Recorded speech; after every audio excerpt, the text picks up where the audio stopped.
The following is a Hoop Ball presentation.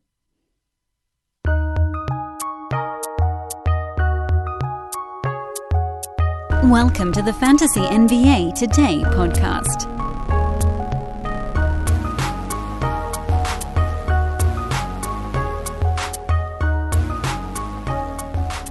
What's happening again, everybody? Welcome to Fantasy NBA Today, and this is your Wednesday episode, Day 3. I feel like I want to etch these in the offseason wall. Day 3 of the NBA regular season offseason.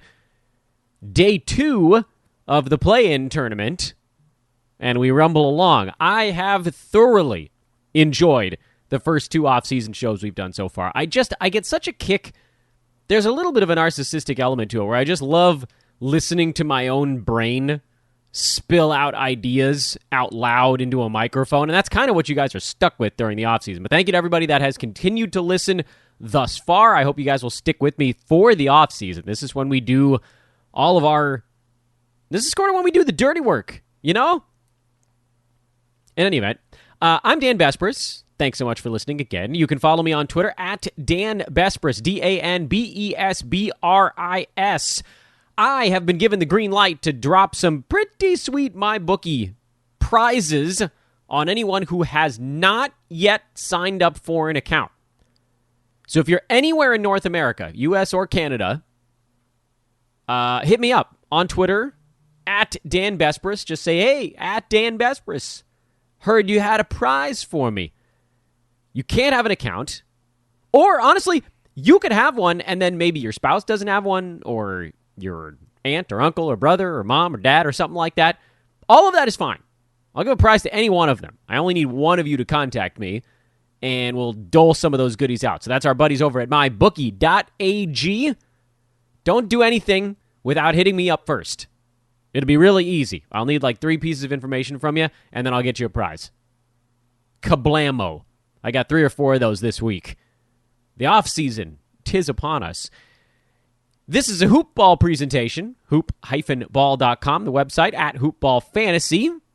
Yeah, we still got blurbs going during the offseason. We got a lot of stuff going on, actually. I was on a upper management phone call yesterday in the afternoon where some ideas were tossed about for some pretty cool premium stuff that Hoop Ball's got coming up here during the offseason. What do we got coming up on today's episode of the show? That's a pretty reasonable question to ask because every off-season episode is a little bit weird, and you may have noticed the title. It is today a little bit of a continuation of yesterday's topic, which was, for those that have missed the shows so far this week, I'm guessing that's not a ton of you, but if you have, go back and listen to them. They're like 40 minutes apiece. We're not doing the hour-long stuff in the off-season. I've rather just break it up into a couple episodes. If I got 2 hours of content, that's going to be 3 shows in the off-season, not 2. we got to get through this thing after all. The lesson on Monday was related to correlated player absences, that was something that was new this year in the COVID era, protocols, things of that nature, and how that might carry over into following seasons. And then yesterday, we did a little bit of a deep dive on how to draft related to 2 main criteria. And those were durability at the top. We're talking about basically the top 3 rounds, first 36 players, or a guaranteed per-game leap over ADP, and how that corresponded to the end-of-season totals.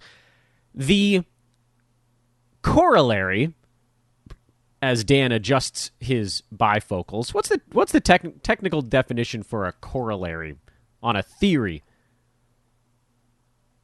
I think a corollary is technically like a side theory or a theorem. It's just like an offshoot. Smaller, less important. Anyway, today's show is a corollary to yesterday's show that kind of I thought it deserved its own discussion, and that is a discussion of why on yesterday's show we focused so exclusively on that top 36, which was a bit of an arbitrary cutoff, and that's not to say that it isn't accurate, but if you wanted to extend it farther, 40, 45, 50, whatever, or if you wanted to cut it off sooner, 20, 28, 30. That doesn't really matter for our discussion. The real separator is this a guy where them playing a game impacts your team in a positive manner? And if you go by Basketball Monster and you look at the average performance, they catalog the top 216 players on a per-game totals basis, whatever you're looking at. The guys that make a positive impact on your team this year on a per-game basis was basically like top 75. And a lot of those guys near 75 were basically doing nothing. They were helping you tread water. It was good for your team because it was amassing stats, but it wasn't a massive positive impact thing. So, and that's why I kind of went top 36, because now you're talking about guys that are actually starting to really put a dent into stuff. When they play a game, it's a really good thing for your fantasy team. But again, that extends basically down to 75. So if you want to do 75, that's fine. The big point, the overarching point of why we focused on earlier round picks falls into the discussion of roto versus head-to-head and how you draft. You might recall that on yesterday's show, I mentioned how when you're targeting these guys in that top 36, it is equally important for roto and head to make sure that the guys you're getting are either, as we mentioned yesterday, hyper durable or clobbering their ADP on a per-game basis. In roto, you can actually lean ever so slightly to the clobbering their ADP on a per-game basis guys.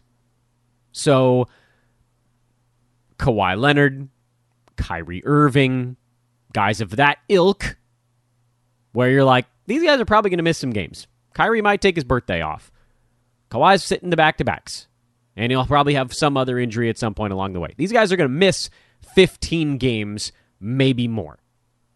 But Kyrie's getting drafted at 20, and he's a top 10 per game guy. So I only need him to play 75% of his games. Kawhi is going to get drafted at 12 or 13. He's going to be a top 5 per game guy. I think he was number 6 this year. Which, fine, whatever. It was like tied, I think, with James Harden, Embiid, and Kevin Durant. So there was a big jumble in there. Point is, these guys were almost guaranteed to beat their ADP on a per game basis and miss games. You can get away with that easier in roto than you can in head-to-head. And this is something that we've sort of glossed over during our regular season rumble through stuff, but it's part of today's discussion, which is why are those guys better for roto than head-to-head? And why on yesterday's show did we focus so hard on guys at the top tier of fantasy basketball? I basically flipped a coin on which direction we should go first with this discussion, and I came up with why is it more important to get the most durable guys in head-to-head. To me, I thought this was a shorter discussion point so we could sort of knock it out first. This is an easy one. In roto, you have a games cap.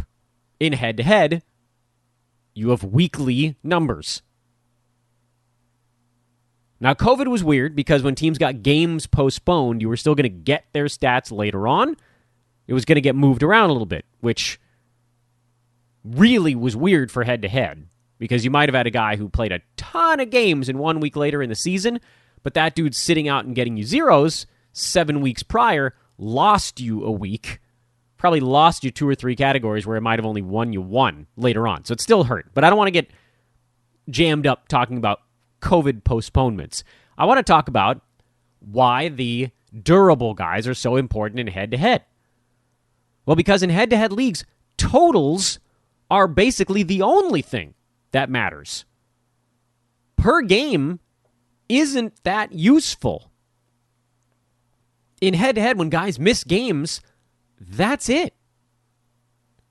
You might be, if you have a full roster, if you have like 11 guys going on a 10-start roster, there might be a day where one of your superstars is sitting a game out and you can plug in your 11th man. But for the most part, when Kawhi missed a game, you just got zeros from that roster slot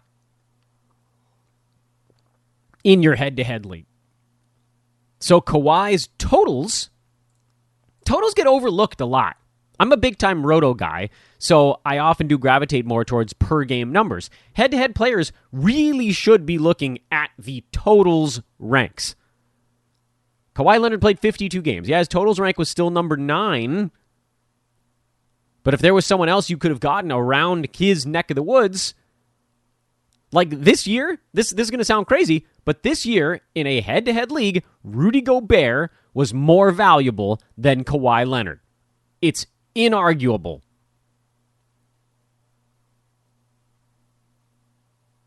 There are times where you have injured list slots, and Kawhi did have a couple of injuries where he was IL eligible, but all of his, back-to-back rest days, you couldn't sub him out. You couldn't throw him on your IL and pick up a top 115 streamer or whatever it turned out to be. Pick up Marcus Morris and plug him in there late in the season. You couldn't do that on the rest days on back-to-backs. Call them rest to rest. Maybe that's the new term for it. When he was actually out for a week or two, yeah, you could plug someone in there. So, I guess you could make the argument that in head-to-head, it was Kawhi's 52 games plus like 6 or 7 from some scrub. And maybe that gets you close. Maybe that puts you right on cap. But it seems insane to think that Kawhi, who was number 6 on a per-game basis, Rudy Gobert was number 23. Gobert was more valuable in head-to-head leagues. In roto leagues, Kawhi was more valuable because Rudy Gobert played 71 of his team's 72 games. So you got 71 games from Rudy Gobert out of the 72 in your center slot on your roto games cap, and 1 game from a pickup. I don't know what you want to call a pickup in a 12-team league. Call it like top 120. Very safe. You can probably do better than that if you're really hustling. But call it like a top 120 sort of guy. So go, and we're going to do a little bit of math here. The top 120 guy, that range this year, was Justin Holiday, Devontae Graham, Derrick Rose, Serge Ibaka, Ricky Rubio. Those are the guys that ended near that. Dorian Finney-Smith, Kevin Herter. Those are the guys that hung out near the top 120. Those are guys you probably could find, in general, someone putting up that type of value on a week-to-week basis on the waiver wire. So, let's break out the calculator now. And I don't want to do all of this on air because it gets a little bit dry and a little bit dense. If you look at totals, and Basketball Monster is actually a little bit tougher to pull this up on. You can pull it up on Yahoo a bit simpler. They'll actually line them up for you. If you look at totals from this year, Kawhi Leonard was number 10. Rudy Gobert was number 7 on Yahoo. What did I say they were on Basketball Monster? Gobert was 7. Kawhi was 9. So, splitting hairs. What was the difference there? Mikal Bridges? Yeah, Yahoo had Bridges higher for whatever reason. I don't fully understand that one, but whatever, that's where it is. Different sites have ever so slightly different algorithms. The fact remains that Gobert had 1,015 points, 961 rebounds, 89 assists, 40 steals, 190 blocks, 118 turnovers. Shot 67.5% from the field, 62.3% at the free throw line. Kawhi's totals this year, 51.2% from the field, 88.5% at the free throw line, 101 three-pointers, 1,292 points, 337 rebounds, 269 assists, 81 steals, 21 blocks, and 105 turnovers on the year. Weird little footnote there. You'd think Kawhi Leonard would probably have had more turnovers this year than Rudy Gobert. He didn't. By totals. Partially because Kawhi was really good at taking care of the basketball this year, just 2 turnovers per game, but also because of the games gap. But things get a little murky in Roto, because that's Rudy Gobert plus, let's just take one very average top 120 guy, not a specialist. Let me go back to my list of top 120 guys on air here, so we actually have this all together. Dante Divincenzo, I think, was a very average guy near the around the top 120 range, because like Devontae Graham was more of a scoring assisting specialist. You could argue Justin Holiday is a pretty average top 120 type of guy. But I kind of like DiVincenzo or Trevor Ariza. These guys that just did like a little bit of everything, but not much. A little bit of everything, but nothing great. Ariza did end the season pretty well, though. So Divincenzo averaged 10.5 points per game, 6 boards, 3 assists, 2 3-pointers, a steal on not great percentages. Neither of them was particularly good. But, I mean, you could lean in any direction you want. This is all for just goofball examples. You could take Serge Ibaka if you really wanted to take someone whose percentages were a little bit better. Like, it doesn't really matter which of these guys you pick. The point is we're going to take the same guy for both. So let's take Divincenzo, who was basically 10, 6, and 3, with a steal and 2 3-pointers and not good percentages. You add one Divincenzo to Rudy Gobert, and his numbers change basically like this.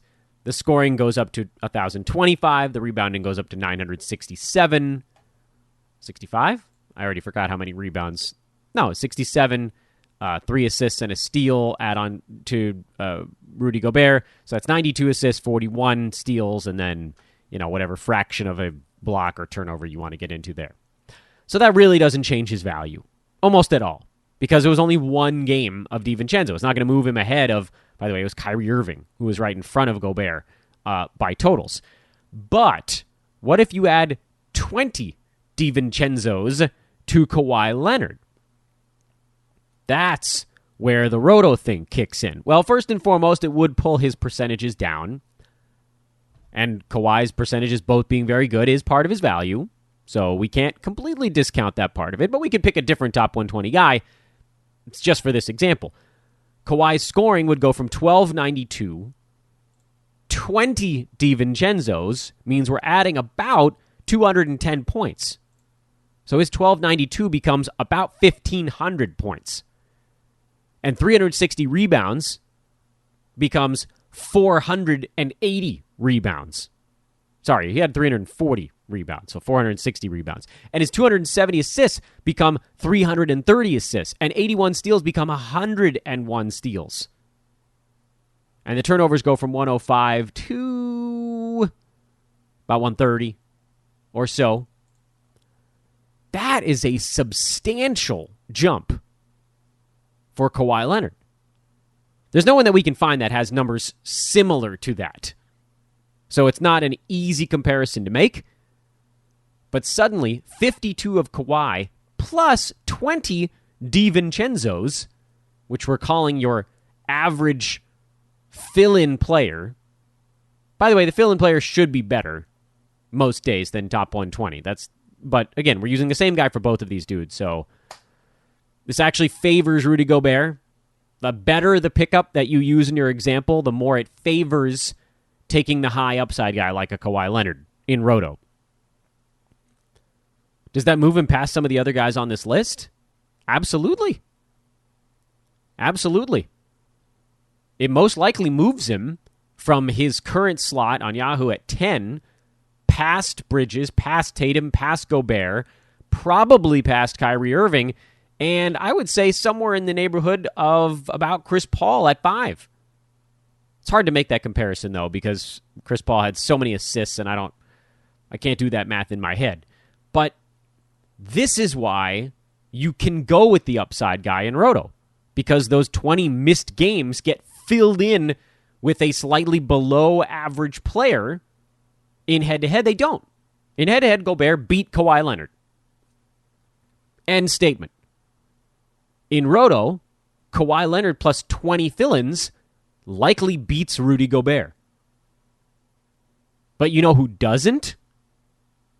The upper crust guy who didn't beat their ADP on a per-game basis and didn't play that many games. Those guys are harder to find in our list here because we're generally looking at guys near the upper part. Kevin Durant, who played 35 games this year, great though he was in them, 35 games is not enough. He was number 84 by totals. So yeah, you have Kevin Durant this year it would have been 37 fill-in games from Dante Divincenzo, or whoever we're piling up in here. So that only moves him to, probably that puts him somewhere in the 50 range, if I had to guess. Like if you took Andrew Wiggins for an entire season. Not good enough. So that's why yesterday we talked about You draft either hyper durable guys like a Rudy Gobert. There was no issue with that. And then, there's another discussion to be had about, Kawhi Leonard and Rudy Gobert were not going at the same time on draft day. I'm not telling you at the 12th pick, take Rudy Gobert. I'm telling you in head-to-head at the 12th pick, you probably don't take Kawhi Leonard, even though he beats his mark. You probably take... Crap, I don't know that this year there was a better option. At least not someone that was going close to Kawhi. Not Jimmy Butler. Yeah, maybe. I guess it's Jason Tatum. Jason Tatum was the better option there because he played 12 extra games over Kawhi Leonard. And then, Irving, Paul, Vooch, those guys were all going way later. And then if you look at the very top, Jokic, Curry, Dame, those guys were going earlier. So Kawhi's not the best example to say, here's the other guy you should have taken there. Or even Kyrie Irving. Although I don't know that there's that was a good pick no matter what format you were looking at. Because by totals, he finished inside the top 6 anyway. But then why, yesterday, did we focus so intently on that top 35 range? 36, really. Well, because in head-to-head, as you move your way down the board, durability is always useful. But, here's the big but, big fat but, as you get down into that 100 to 120 range, it doesn't really matter anymore. Those guys from a durability standpoint are probably going to put up pretty decent fantasy seasons. There are guys that we were talking about in that 110 to 120 range. Kevin Herter. He was number 115 by averages this year, but he played in 69 games, so by totals he was number 72. There's a pretty good argument to be made that in head-to-head, having a guy ranked 112 who played almost every ballgame is extremely useful. That 72 rank by totals means he was there, putting up non-zero numbers for your team. And that's useful because you really only want to stream 1 or 2 slots in a head-to-head unlimited starts league. And Kevin Herter, by all accounts, is probably your 10th, 11th round draft pick. So he's not your streaming guy. If he is, you're in really good shape. And that's fine. I mean, he probably is on a bunch of teams, but it could be a worse roster slot. And if you don't have a bunch of injuries, then great. You can stream the Kevin Herter slot, and you can try to get 5 or 6 games out of that slot on your team every week. But it's really damn nice to know that if you need to, you could just set it and forget it with that dude, and you'd end up with a guy who totaled up at number 72. In Roto, he is useless. In Roto, you want every per game, meaning every game's cap you use, to be from someone putting up top 75 value or better. That should be your target in a 12-team league. It's impossible to achieve that marker. It's not going to happen. But a guy putting up top 115 numbers in a Roto league sucks. Because that's a guy you can find on the waiver wire. It doesn't matter if they're durable or not. I don't want 72 games on my ledger from a guy posting top 115 marker. I want 72 games from someone 2 to 3 rounds better than that at the absolute worst. And we can't look at the numbers. We can't look at end-of-season rankings to find these guys because it changes every 2 weeks. That's why roster churn in Roto is actually extraordinarily useful. If you're constantly picking up a backup who's being thrust into a bigger role and posting top 80 value for 1 or 2 weeks at a time, that's really useful. And you can do that with 3, 4, 5 roster slots if you want in a Roto league. There's nothing stopping you. You can't do that in head-to-head because you probably only have 3 or 4 moves you can make every week. In Roto, you don't have to worry about that crap. You don't have to worry about making sure you're not getting any zeros. You can sit on an injured guy.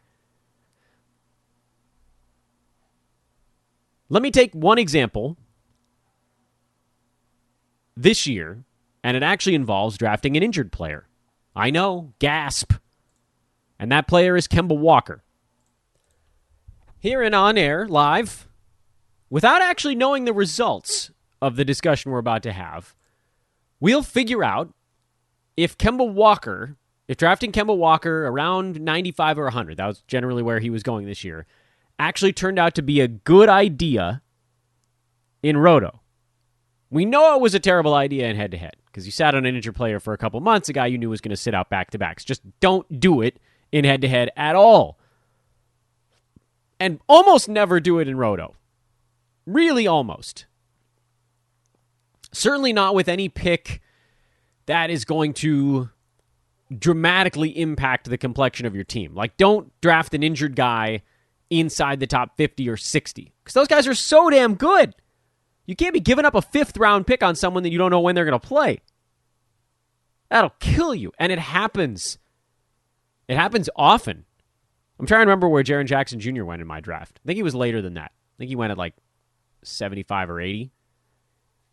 But even in there, guys getting drafted around 80 were like Draymond Green, Julius Randle, Colin Sexton, Mikal Bridges, Brooke Lopez, fellow injured player Kristaps Porzingis, Mike Conley was going in there, OG Anunoby was going in there. So you can't blow a pick in that neighborhood on someone you don't know when they're coming back.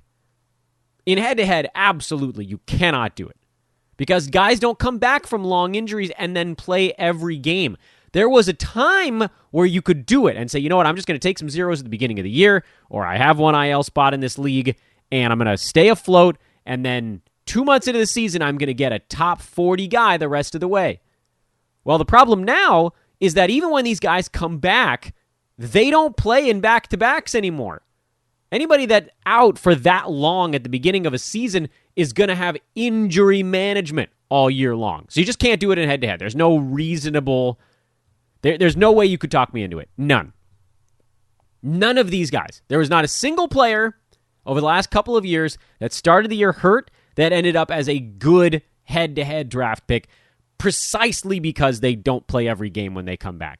Because sometimes they do hit their mark from a per-game standpoint. And that's why we're going to talk about the other side of this same discussion, which is, why am I not talking about durability for guys later as much as I am for guys early in the draft? Well, we already covered one point of that, which was, in a head-to-head, durable guys late, that's fine. That still works for you. It gives you a nice, safe thing to just sort of plant your flag in towards the, not necessarily the end of your draft, but like 10th round type of guys. 10th round type of guys, you get someone that's in there every day. Great. In Roto, I don't really care that much about it at that juncture, and this is why. Kemba actually is a great example of this. You could use Kristaps Porzingis too if you really wanted to, although, again, you had to draft him earlier, and so you were really, at that point, you were giving up on other guys that were not necessarily sure bets, but pretty close to sure bets. Like Mikal Bridges was a sure bet. Colin Sexton was a sure bet to be at least good, if not better than that. Bridges was better than that. Sexton was good.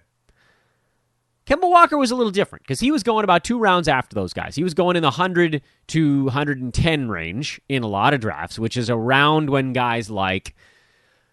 Shoot, I'll just look at one of my results and I'll tell you the guys that were drafted around Kimball Walker in one of the leagues I'm in with the pretty competitive Roto League. Aaron Gordon, Blake Griffin, Evan Fournier, Bojan Bogdanovich, Kevin Love, Kimball Walker, Chris Boucher, there's your winner in that group, DeMarcus Cousins, Tyler Hero, Bogdan Bogdanovich, who became a winner later in the year, but also had his injury stuff early and didn't really have a role carved out until he came back and everyone else was hurt. Elfrid Payton and Dante DiVincenzo. That was the round. That was the 9th round of one of the drafts that I'm looking at right now, where Kemba, I took him, actually, right smack in the middle at pick 102 in this league. How did that work out? The answer is, well, it's a little bit of a mixed bag, because Kimball Walker, on a per-game basis, he played 43 games this year, he was number 61. That's pretty freaking good. So by that account, he beat his draft slot on a per-game basis by 40, 3.5 rounds. It was a guarantee, pretty much. Same basic story for Kristaps Porzingis when he came back. He was a top 25 guy when he played this year in his 43 games. Jaren Jackson Jr.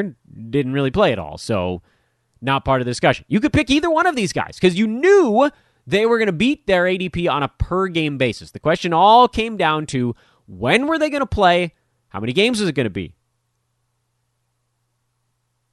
It wasn't going to be a full complement. Was it going to be half the season? More? Less? They both made it a little bit more than half. And I think from a Roto standpoint, I would actually call those slight victories. Because Porzingis in this draft went at pick 80 or so, and Kemba at 102. So it was about 2 rounds separating the two guys. By totals, now we dive in a little bit more. By totals, Porzingis eclipsing Kimball Walker, not surprisingly. Porzingis was number 86, and Kemba was number 121. Neither one of those sounds great. Neither one of those hit their ADP. But we are talking Roto, where you get Kristaps Porzingis and 29 Dante Divincenzos. You had 29 games of Dante Divincenzo to a guy who was number 86 by totals anyway. He does beat his late 70s, early 80s ADP by quite a lot. Kimball Walker at 121. You add 29 Dante Divincenzos to that? Absolutely, it wins it. You want to know how I know? Because Dante Divincenzo played 66 games. So you got 66 Dante Divincenzos, who was, by the way, we already talked about, right around top 120 on a per-game basis. And in 66 games, he was number 94. So take Kemba, take 29 Dante Divincenzos, who, again, was on pace. If you got 72 Dante Divincenzos, you were basically talking about a top 90 guy already. Replace 43 of those 72 Divincenzos with top 60 level Kimball Walker, and that top 90 rockets up the board. So both guys end up beating their ADPs, but only because you fill in the slots around them. So here on this weird Wednesday show, the episode wherein Dan Bespris, guy who yells at you not to ever draft injured players to start your year, I offer you this. In Roto, if you can draft an injured player who you know will obliterate their ADP outside the top 80, I now give you my blessing. I now give you my blessing. Although I reserve the right to go back and amend that to top 90. Because as we saw this year, inside the top 80, you still had quite a few pretty damn interesting dudes. The 6th round takes you through to 72. You know what's funny? Jaren Jackson went at 81. Yeah, he went at 81 in this draft, so he would actually fall on the outside of that. Porzingis went at 79. Whoops. So he actually would have fallen on the good side of it. So that's not fair for me to pick 80. I really think, as you look at the guys around there, Conley, Anunoby, Jeremy Grant, LaMelo Ball, Rashawn Holmes, Norman Powell, these are all guys, by the way, that were going before 90.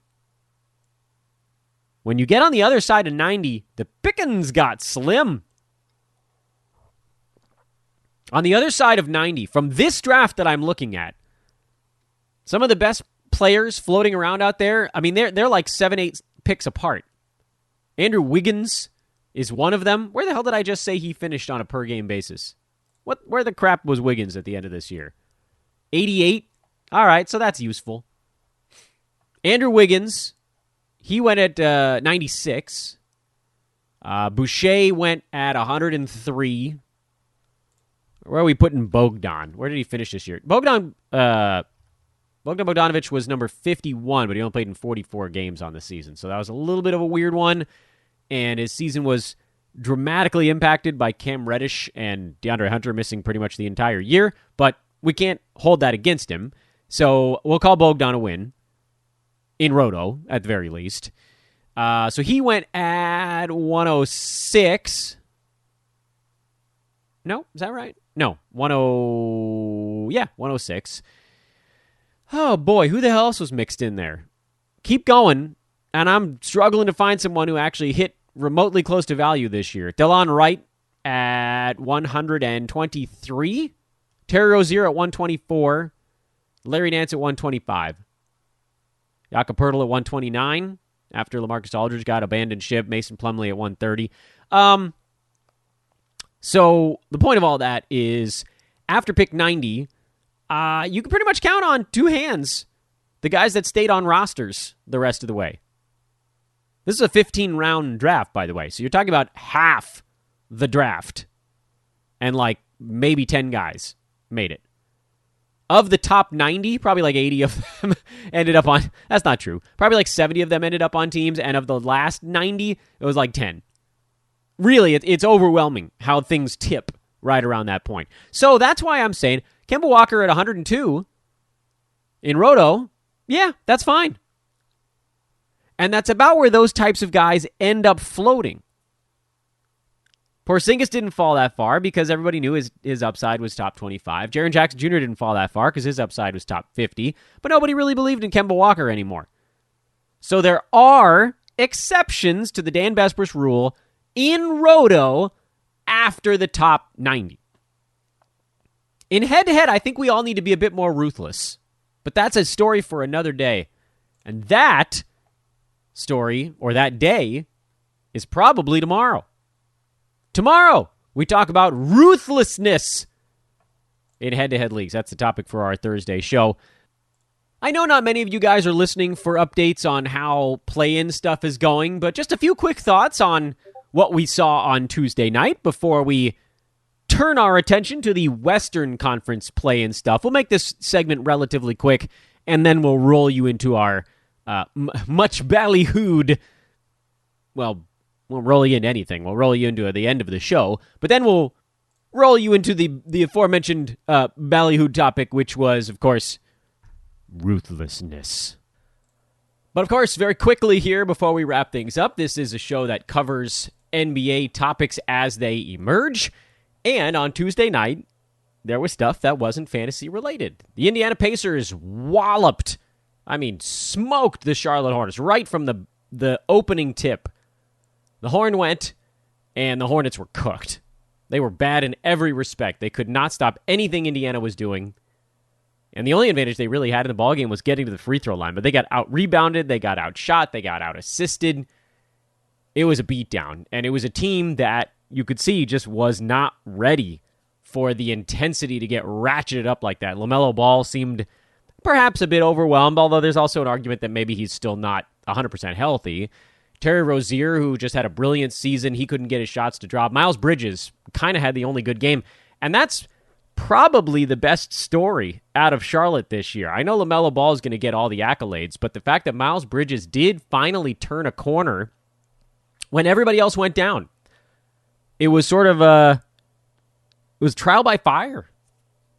It was one of those scenarios where he was content to be kind of a high-flying role player, and then Rozier and Graham and Hayward and Ball and everybody went down. Everyone around him. And it was Miles versus the world, and he learned how to be more aggressive. And then as guys came back, he kept his aggression. He built up a confidence that didn't go away. So he'll be someone from a fantasy perspective that goes a lot higher next year. As a guy that been to this point in his young career, fantasy-wise, big-time underperformer. But he stepped up in a big way. Yes, Gordon Hayward's return will impact him, but I don't think anything can take the edge away that he built this year. So all in all, a pretty good year for the Charlotte Hornets. Everybody, they'll come to their post-game pressers and say things like, nobody expected us to even get this far. And that's not really true because a lot of us, those of us who are gambling sorts, we all had the Hornets as an over. That was a team that was clearly making moves trying to win ball games this year. And that's kind of all you need when you're in the bottom chunk. I think the only club, in looking at the way that the East shook out, we probably had the Wizards lower and the Raptors higher. But otherwise, that's pretty close to where a lot of us had the Hornets. Maybe, 2-3 wins ahead of pace? So not as big of a surprise as they would like it to feel, but they were a good team. They played well, and they just got run over by a team that was better prepared for a playoff intensity ball game. TJ McConnell, Malcolm Brogdon, Domantas Sabonis, even lower usage guys like Doug McDermott. I almost called him Dylan McDermott again. So Indiana moves on to face the loser of Game 2 from last night, which, of course, the Washington Wizards, who shot 44% as a team. Celtics shot 40 and won. There are a number of reasons why you could point at that and why it happened. Celtics won the turnover battle by 10, the free throw battle by 12 attempts. Free throws were a big deal in this one. Washington committed 31 personal fouls. And then the big one, three-pointers. Celtics had 15, Wizards had 3. That's not going to get it done. You have to shoot better than 43.5% if none of the shots you're making at least, are from three-point land. Jason Tatum had 50 to pace the Celtics. Kimball Walker had 29, and they got enough. The one thing I noticed, though, in looking at these two games on Tuesday night, is that these weren't very good teams. They weren't. The Celtics are the 7 seed, so they're locked in now. They'll take on the Nets in the first round, and they're going to get blistered by Brooklyn. I don't think the Nets are as good as maybe others do in the media. I actually don't know what the talking heads are saying about Brooklyn right now. They'll be exposed at some point for their defensive shortcomings. They're going to beat a lot of people with offense, and they'll do that to the Celtics, but they'll run into a challenge at some point along the way when they see a team that can score almost as well as they can. That might be Milwaukee. Regardless, Celtics have not looked good. Wizards didn't look good. Pacers looked good, but only because they played the Hornets, who looked the worst out of all of them. And the reason I bring this up is because as we pivot over to the Western Conference, the matchups seem oddly more compelling, although I would argue the Spurs kind of suck. But the Lakers, the Warriors, the Grizzlies, these are actually pretty good teams. Lakers had 42 wins this year. They were technically tied with the Mavericks and the Blazers. It was a 3-way tie for the 5 seed, but tiebreakers went to the other two teams there. So Lakers fell to the 7th slot, Warriors at 39 and 33. There was a pretty clear cutoff. The Celtics were a 500 team this year, and they ended the year very poorly. Team kind of trending down, going the wrong way as the playoffs approached. They would have been the 10 seed in the Western Conference. And Wizards would have, and Pacers would have edged out the Spurs. But again, those two teams playing Eastern Conference opponents. Anyway, it's not the point of this show. We did a really nice show on fantasy stuff. All of that to say, I don't know that any of these teams in the Eastern Conference are going to make any noise. They all looked pretty bad to me yesterday. Maybe I'm being too judgmental. In any event, Spurs at Grizzlies, Memphis favored by 4. I think the Grizz win this game going away. Warriors, Lakers by 5.5. That's a number that, remember, we talked about it yesterday or 2 days ago, that the opening line was Lakers by like 4.5. And that seemed crazy low to me. I thought, oh, maybe somebody bet into it already. But as it turns out, no, it just hadn't worked its way up to now probably where it should be, which is Lakers by 5 or 6. In terms of totals, I really don't know. These play-in games are pretty weird. I love betting totals during the actual playoffs because you can get a feel for what teams are going to do from an adjustment standpoint on a game-to-game basis. What we do know is that the Spurs are playing poorly, but they've got a lot of veterans.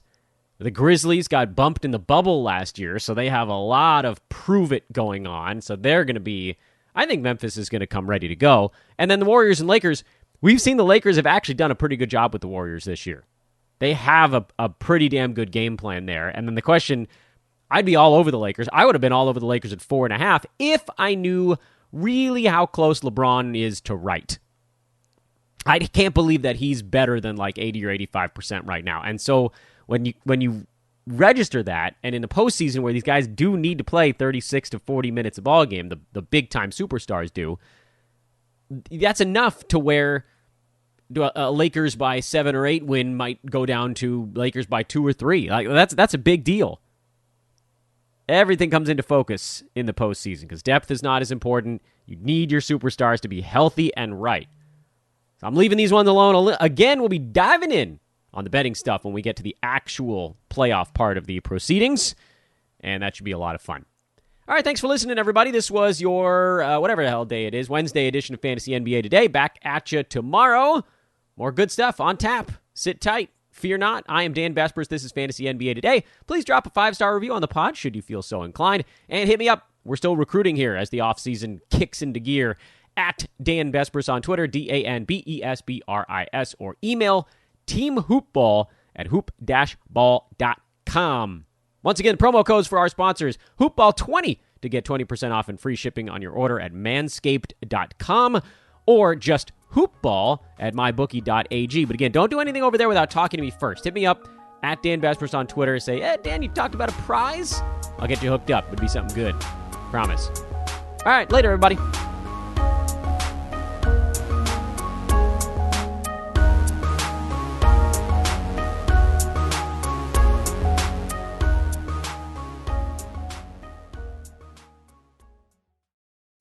This has been a Hoop Ball presentation.